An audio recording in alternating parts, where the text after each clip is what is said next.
For today's episode, we're going to continue with answering some of the questions that we've been getting on the YouTube channel, and we're going to continue with the Q&A. There's so many fantastic questions. So this will be part 2 of a simple question and answer period for the podcast.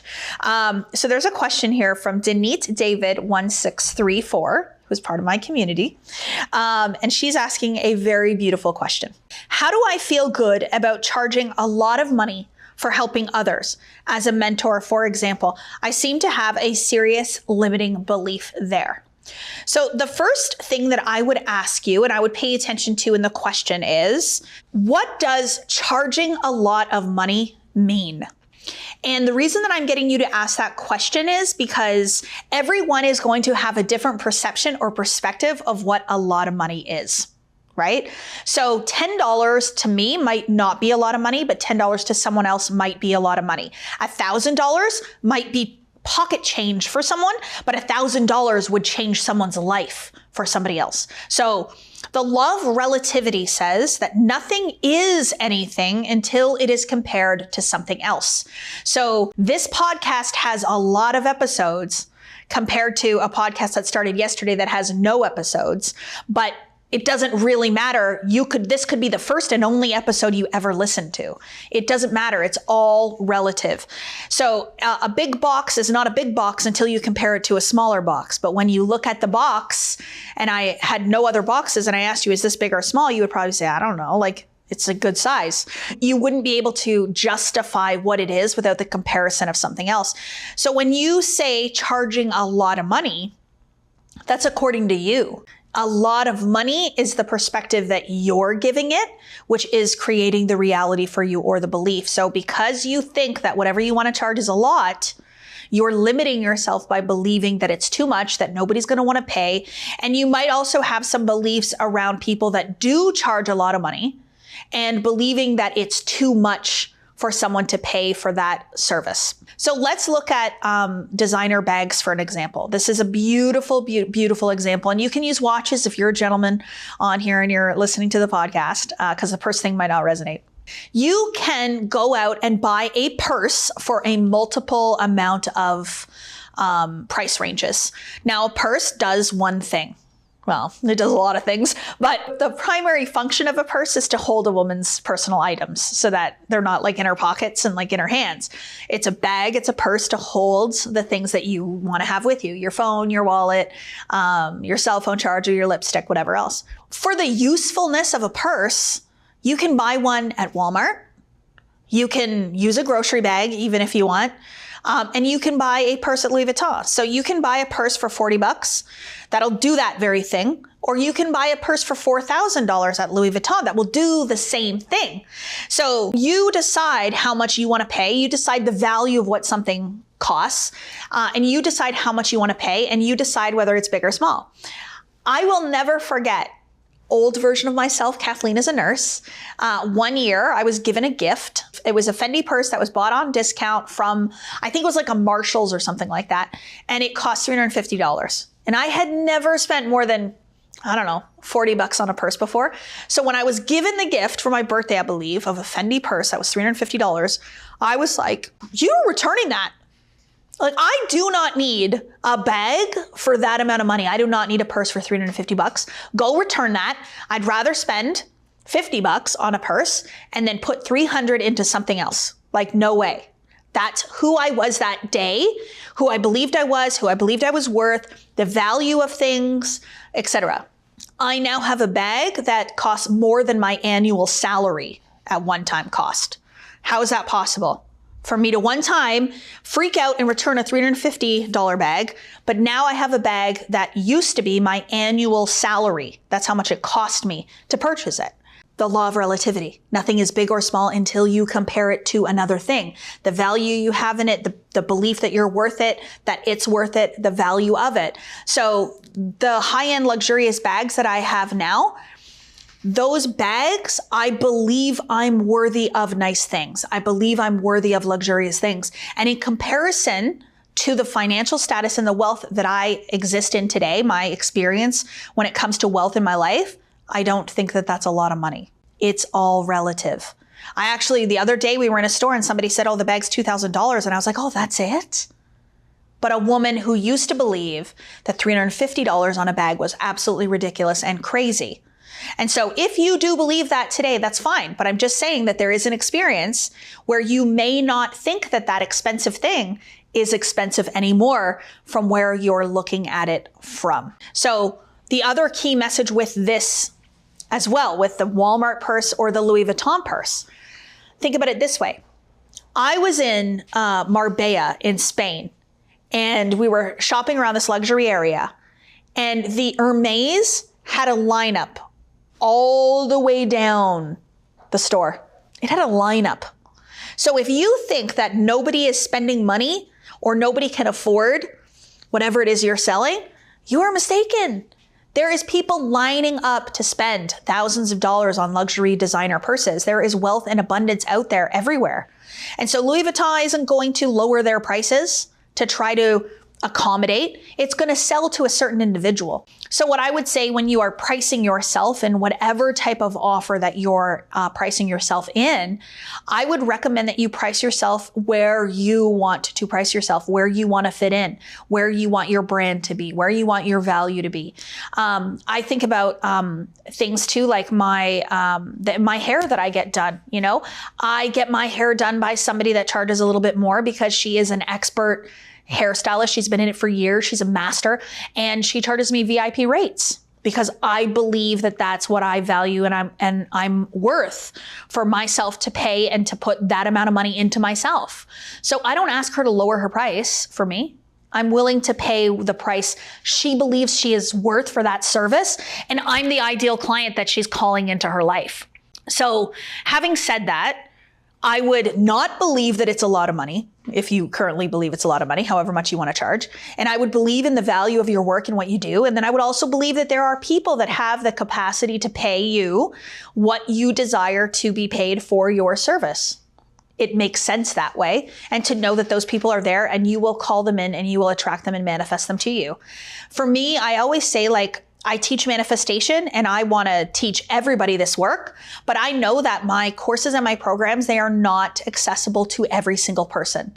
And so those that they are accessible to will be able to enroll and join. And those that want to do one-on-one coaching with me, you can 100% one-on-one coach with me. I have that capacity to be able to do that, but I can't do it for everyone in the world. I don't have the time, the capacity to do so. So I price myself in a value that I believe I can impact you, and you have the ability to do that exchange at a level that will serve you as well. You know, for me to sign up for a $500 course isn't going to change me as much as signing up for high-level coaching. As an executive running a multi-8-figure corporation, the cost that I invest in myself is higher. And it's natural. And so you're just going to catch those people that are looking for bigger investments, that are looking for higher levels of coaching, that are willing to invest in themselves more. So fantastic question. And I hope that analogy of the purses helps to answer a little bit so you can see the difference in the law of relativity there. Okay, this question is fantastic. And the answer is that mood does not manifest, but I'll read the question for you. How are sad and deeply miserable people able to manifest money and success while happy people struggle? This is where manifestation is not about mood. It is not about the way in which you feel every day. It's about the underlying identity and conception of who you think you are and how that manifests. So how do we know that this is true? Are all rich and successful people happy? No. Are all miserable people lacking money? No. So we have very wealthy people that are happy, that are in joy, that are in bliss, that are aware, that are spiritually inclined, amazing. But we also have very, very wealthy people that are constantly fighting with their family members, that are depressed, that are, abusing drugs to cope with stressors of their life, all of these things. So what is it then that manifests money and success if it isn't the feeling of being happy? It's actually you vibrationally attaching to and matching to a vibration of wealth. And it's in your identity. So for example, these people who are sad and miserable that you say are sad and miserable and they're wealthy and successful. They believe in themselves. They probably have confidence. They probably believe that they're worthy of financial success. Even though they're unhappy, they probably believe that they're worthy of financial success. It might also be that they don't have an attachment to it. So they don't need money. They know money's not going to make them happy. Why? Because they have money and they're unhappy anyways.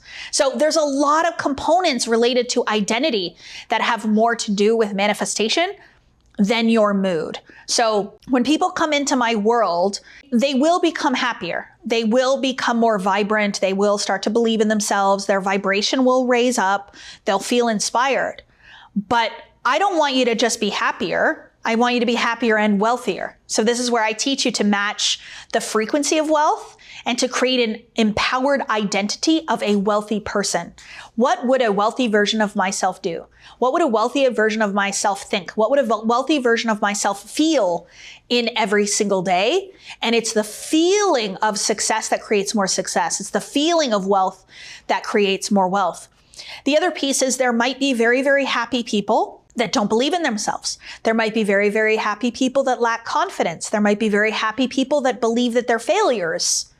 So just being happy alone does not manifest wealth and success. Do you want to have a goal of living a happy life? Yes. I would want every single person listening to this podcast to experience levels of happiness that they've never experienced before in their life or ever thought could even exist. I've been so happy these past 4 years, it makes me want to cry, but it's not because of what I have. It's not because of the success. It's because I have built a habit of happiness within myself. I see the good. I feel the good. I am the good in the world. And because of that, it's given me this peace. So yes, you can be happy without money.